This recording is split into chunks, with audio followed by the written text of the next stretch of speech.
విశాఖపట్నం పరిరక్షణ committee chairman ఎవడో పేరు తెలియదు, నేను 30 సంవత్సరాలు చూస్తాను, ఎవడో నాకు తెలీదు. విశాఖపట్నం పరిరక్షిస్తాడు ఎవడో, ఏడే పరిరక్షిస్తానని దోపిడీ చేస్తాడు ఎవడో మాట్లాడుతున్నాడా? మన ప్రాంతాన్ని దోపిడీ చేస్తాడు ఎవరో మాట్లాడుతున్నారా? ఒకసారి మీ అందరూ కూడా ఆలోచన చేయవలసిన అవసరం ఉంది. ఈవేళ అసలు పరిపాలనా రాజధాని ఏంటి నాకు అర్థం కాదు.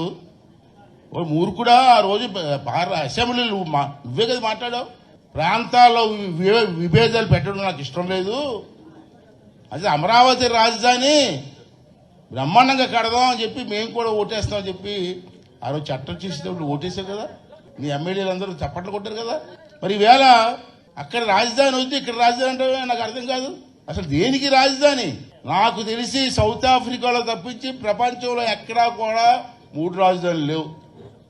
ఇప్పుడు సౌత్ ఆఫ్రికాలో కూడా అంటున్నారు 3 రాజధానులు చాలా నష్టపోయాం మేము, మళ్ళీ ఒకటే రాజధాని పెడతామని చెప్పి వాళ్ళు చెప్తూ ఉంటే ఈ తొక్కులా నా కొడుకేమో 3 రాజధానులు అంటాడు.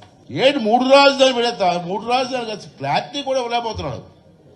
వీడు అనుభవం ఉంటే కదా, ఎంతసేపు దోసుకోవడం తప్పించి క్లారిటీ ఉంది అతనికి, పరిపాలన అనుభవం ఉంది, దోసుకోవడం తప్పించి.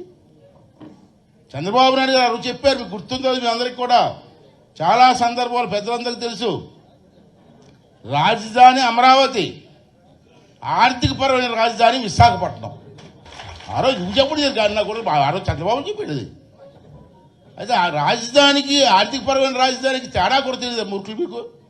ఇదే మీ రాజకీయ మంత్రులు. ఈవేళ భారతదేశానికి రాజధాని ఢిల్లీ, ఆర్థిక రాజధాని బాంబే. అమెరికా దేశానికి రాజధాని వేరే ఉంటే ఆర్థిక రాజధాని న్యూయార్క్. ప్రపంచం అంతా అలాగే ఉంటాయి. గొంతులో సందులు కొత్త బుద్ధుందో కొడుకు. అసలు ఆర్థిక రాజధానికి తేడా కూడా చెప్పలేను మూర్ఖులు మీరు. ఏదే పరిపాలన చేస్తారు?